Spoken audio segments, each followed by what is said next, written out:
வாகனவியல் தமிழ். வணக்கம் ஃப்ரெண்ட்ஸ், நான் கோபிநாத். இது வாகனவியல் தமிழ் மெக்கானிக்கல் யூடியூப் சேனல்.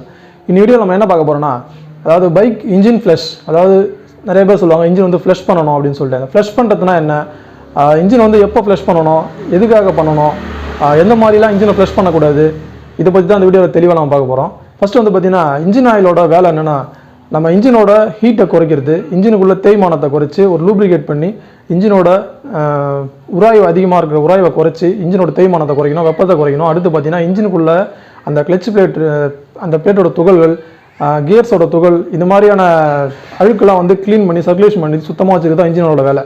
இப்போ நம்ம இன்ஜினை வந்து இன்ஜினியர் மாற்றும் போது நமக்கு அந்த அழுக்கெல்லாம் வெளில வந்துடும்.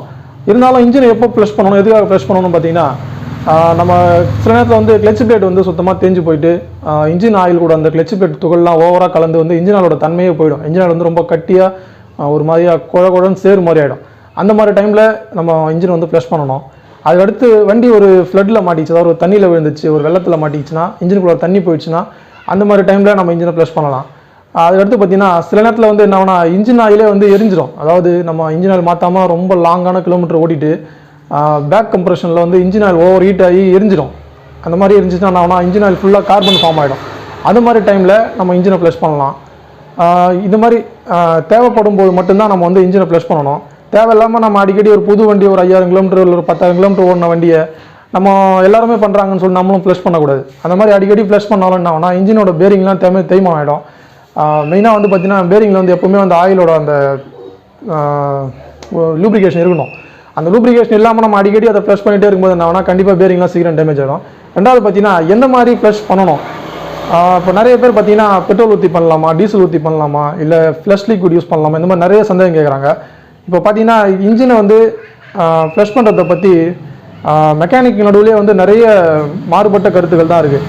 இப்போ எனக்கு தெரிஞ்ச மெக்கானிக் நண்பர்கள்கிட்ட நான் விசாரிக்கும் போது என்ன சொல்கிறாங்கன்னா, சில பேர் வந்து ஃப்ளஷ் பண்ணுறதே தப்புன்னு சொல்கிறாங்க. சில பேர் ஃப்ளஷ் பண்ணலாம், இன்ஜினை பார்ட்டாக பிரித்து தான் ஃப்ளஷ் பண்ணணும்னு சொல்லுவாங்க. சில பேர் என்ன சொல்கிறாங்க, நான் டீசல் ஊற்றி தான் ஃப்ளஷ் பண்ணுறேன், எந்த பிரச்சனையும் வரலன்றாங்க. சில பேர் என்ன சொல்கிறாங்க, டீசலே ஊற்றக்கூடாது, ஊற்றுனீங்கன்னா பேரிங் போயிடும், ஒயிட் ஸ்மோக் வந்துடும் அப்படின்னு சொல்லிட்டு சில மெக்கானிக் சொல்கிறாங்க. அந்த மாதிரி மெக்கானிக் நடுவிலே வந்து இதை பற்றின மாறுபட்ட கருத்து தான் அதிகமாக இருக்குது. இப்போ நம்ம எந்த மாதிரி ஃப்ளஷ் பண்ணுற மெத்தட் யூஸ் பண்ணுறோன்னு பார்த்தீங்கன்னா, நான் இது வரைக்கும் டீசல் ஊற்றியோ இல்லை பெட்ரோல் ஊற்றியோ இன்ஜினை ஃப்ளஷ் பண்ணதே கிடையாது, ஃப்ளஷ் பண்ணவும் மாட்டேன்.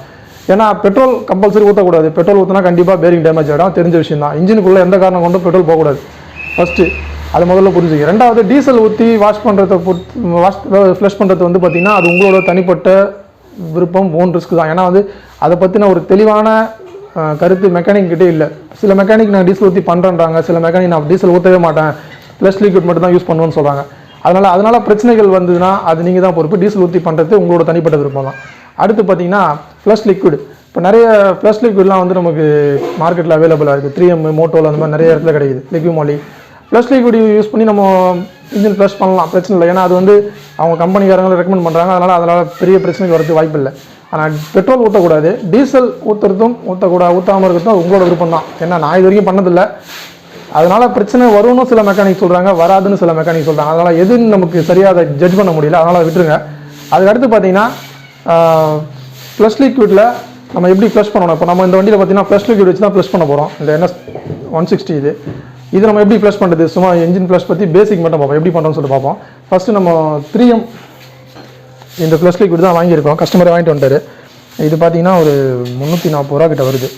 இந்த 3M லிக்விட் வச்சு தான் நம்ம ஃப்ளஷ் பண்ண போகிறோம். அதை ஃபஸ்ட்டு என்ன பண்ணோன்னா, நம்ம பைக் வந்தோடனே அந்த இன்ஜின் ஆயிலில் டவுன் பண்ண தேவை. இன்ஜின் ஆயிலில் டவுன் பண்ணாமல் அந்த ஆயில் கேப்பை மட்டும் ஓப்பன் பண்ணிவிட்டு அதுக்குள்ளே அந்த ஃப்ளஷ் லிக்விடை அப்படியே ஊற்றிட வேண்டியது தான்.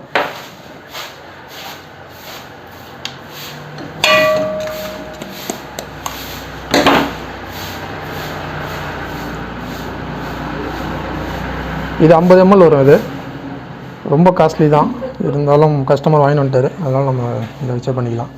நான் ஒரு மெத்தடில் ஃப்ளஷ் பண்ணுவேன், அது எப்படின்னு சொல்லிட்டு நான் உங்களுக்கு வீடியோட கடைசியில் சொல்கிறேன். ஏன்னா அது வந்து 100% இன்ஜினுக்கு சேஃப்டி, பாதுகாப்பு.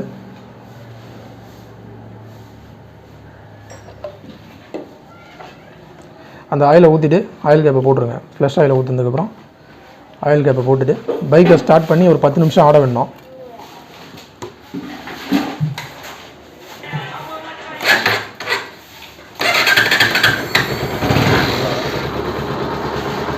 இது மாதிரி பைக்கை ஸ்டார்ட் பண்ணி ஒரு 10 நிமிஷம் ஆயிலிங்கில் விட்டுருங்க. நல்லா ஐட்லிங்கில் வண்டி ஆடும்போது என்னன்னா அந்த ஆயில் கூட அந்த ஃப்ரெஷ் ஆயில் வந்து மிக்ஸ் ஆகிட்டு ஃபுல்லாக அந்த ஆயிலில் இருக்கிற டஸ்ட்டு அந்த அழுக்கெலாம் வந்து கிளியர் பண்ணி வெளியே எடுத்துகிட்டு வரும். ஒரு 10 நிமிஷம் வெயிட் பண்ணலாம்.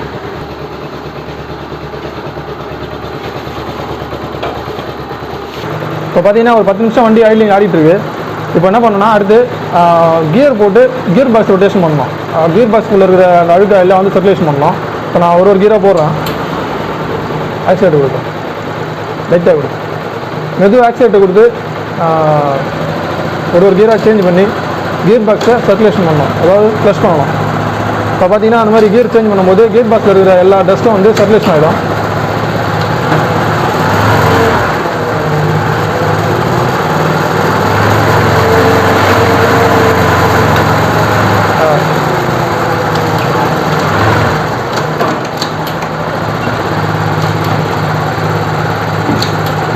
இப்போ இன்ஜினை ஃபுல்லாக நம்ம ஃப்ளஷ் பண்ணிவிட்டோம். வண்டி ஆஃப் பண்ணிவிட்டு அந்த இன்ஜினை அலக்கடி இறக்கிடலாம்.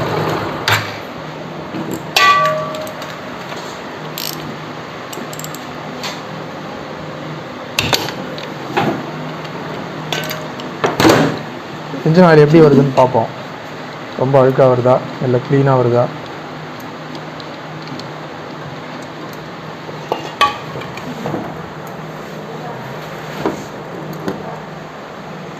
ஆயில் ஸ்ட்ரைனர் இது ஃபில்ட்ரு. இதில் வந்து மேக்னெட் இருக்கும், இந்த ரவுண்டு மேக்னெட்டு. அதில் இரும்பு பிசுறுங்க ஏதாவது ஆயிலில் வந்துச்சுன்னா அது வந்து இதில் ஸ்டோர் ஆகிடும், இதில் வந்து ஒட்டிக்கும். ஆயில் ரொம்ப குழன்னு வந்திருக்கு. நல்லா ஃப்ளஷ் பண்ணி எடுத்துகிட்டு வந்துருக்கேன் நீங்கள் வெளில எல்லாத்தையும்.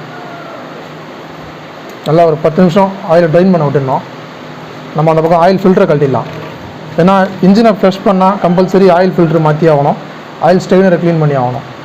நம்ம ஒரு தடவை ஆயில் மாற்றும் போது ஆயில் ஃபில்ட்ரு மாற்றி தான் ஆகணும். இருந்தாலும் ஃப்ளஷ் பண்ணும்போது கம்பல்சரியாக ஃபில்ட்ரு மாற்றி ஆகணும்.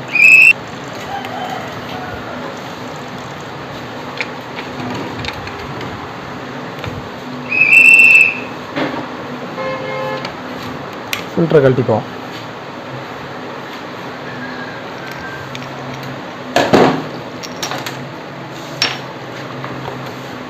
இதுதான் ஃபில்ட்ரு, ஆயில் ஃபில்ட்ரு. இதில் பார்த்தீங்கன்னா ஃபுல்லாக அந்த அழுக்கெல்லாம் ஸ்டோர் ஆகிது, நல்லா தெரியும் உங்களுக்கு. இது நீங்கள் ஃபில்ட்ரு மாற்ற மாட்டிங்கன்னா மறுபடியும் புது ஆயில் ஊற்றும் போது இந்த இந்த அழுக்கெலாம் வந்து பார்த்திங்கன்னா அது கூட மிக்ஸ் ஆகிட்டு அந்த புது ஆயில் வேஸ்ட்டாக போயிடும். அதனால் கண்டிப்பாக ஃபில்ட்ரு மாற்றிடணும்.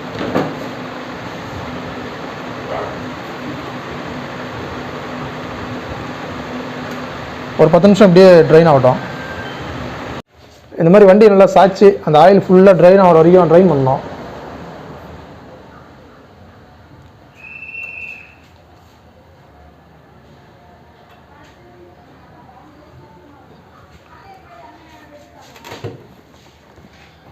இப்போ பார்த்தீங்கன்னா ஆயில் ஃபுல்லாக ட்ரைன் ஆகிடுச்சு. இப்போ நம்ம ஆயில் ஃபில்டரை ஃபிக்ஸ் பண்ணிடலாம்.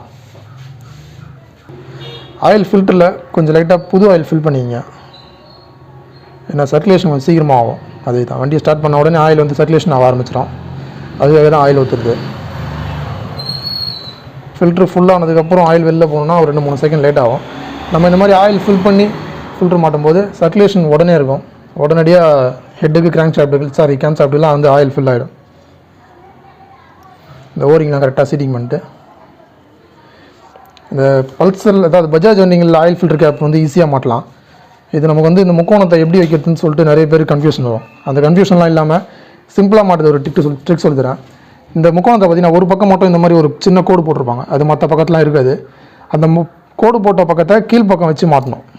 அதாவது இப்படி வச்சு மாட்டினீங்கன்னா கரெக்டாக சிட்டிங் ஆகிடும். 3 ஹோல்ஸும் பிரச்சனையே வராது.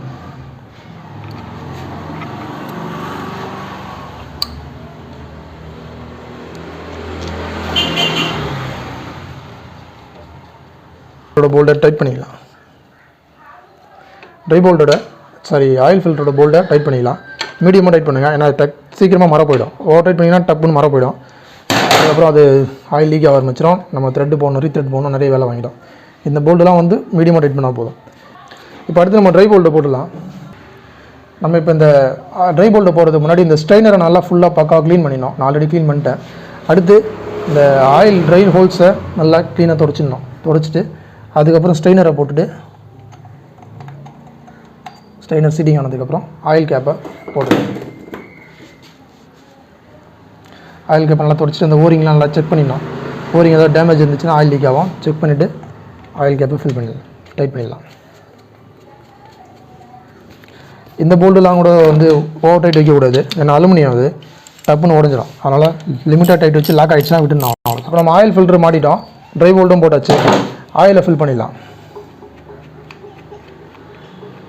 மறுபடியும் ஆயில் கேப்பை கழட்டி எடுத்துகிட்டு அந்த ஹோல்ஸ் நல்லா தொடச்சிடுங்க. தொடச்சிட்டு ஒரு ஃபனல் வச்சு ஆயில் ஊற்றிடலாம்.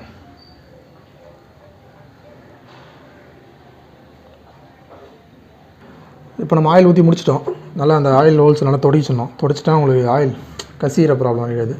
ரெண்டாவது ஆயில் கேப்போட ஓரிங்லாம் நல்லா செக் பண்ணிவிட்டு ஆயில் கேப்பும் டைட் பண்ணிடலாம். டைட் பண்ணிட்டு வண்டியை ஸ்டார்ட் பண்ணி பார்ப்போம், இன்ஜின் ஸ்மூத்தாக இருக்கா எப்படி இருக்குன்ட்டு. அவ்வளோதான்.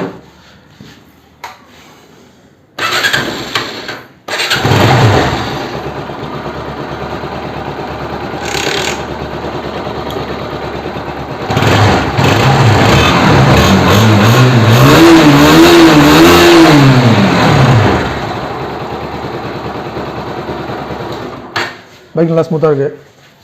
ஓகே ஃப்ரெண்ட்ஸ், இதுதான் வந்து இன்ஜின் ஃப்ளஷ் பண்ணுற மெத்தடு. இப்போது நம்ம ஏற்கனவே பார்த்துருப்போம், ஃப்ளஷ் லிக்விட் வச்சு இன்ஜின் ஃப்ளஷ் பண்ணலாம்.